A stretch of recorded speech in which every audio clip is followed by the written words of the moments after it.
Hi, I'm Sedawie. I've been a property developer for 51 years. So I thought I'd share what I've gone through to help the millennials and the generation Z and XYZ what they can do in the future.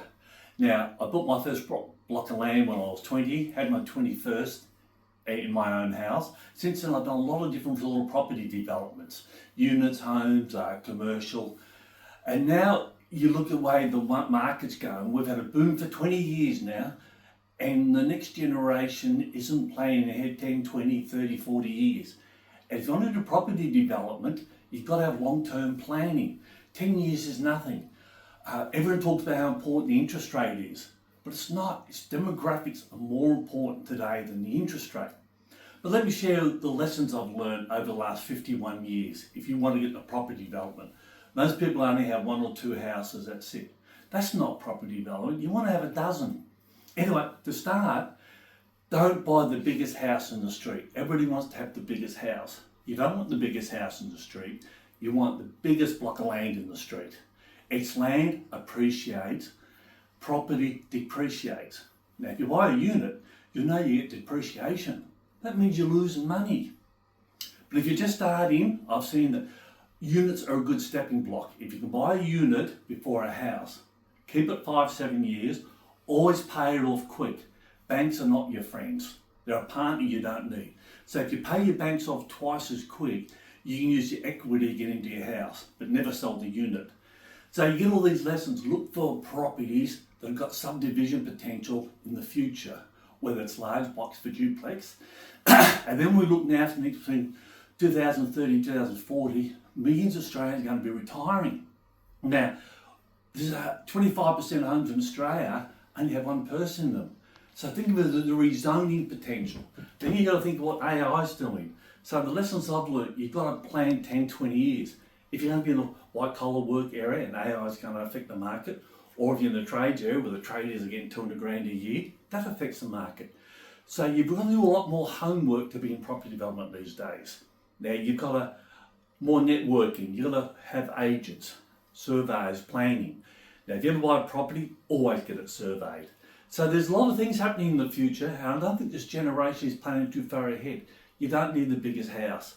I see, in my age now, 65-year-old people, 63% are on the pension.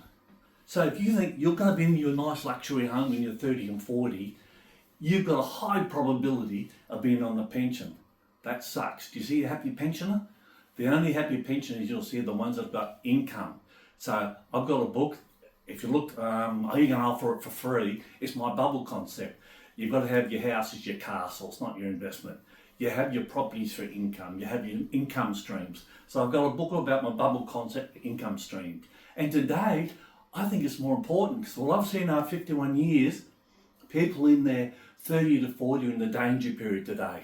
They've had an easy life. They think they can keep going, and you have 2 people working now, and then it doubles their income. It doesn't. It gives you about 25% more. You've got a lot more bigger overheads.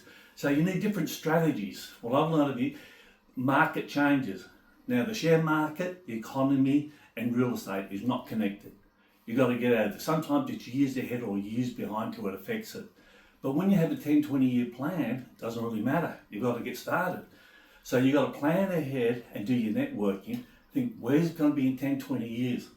And where will you be? And I see a lot of 30, 40 years old in business have always had black swan events. What goes wrong?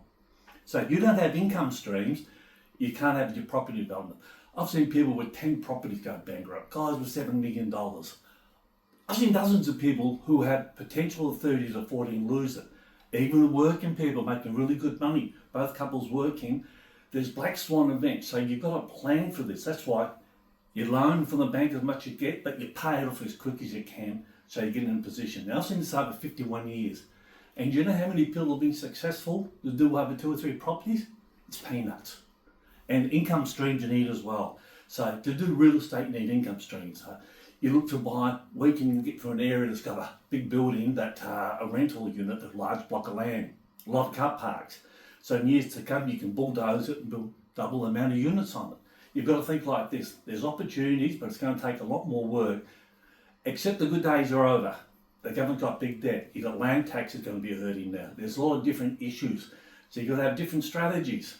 Those who plan will do well. If you go with the flow, live the life good style, if you're in your 30 to 40s, this is probably as good as it gets.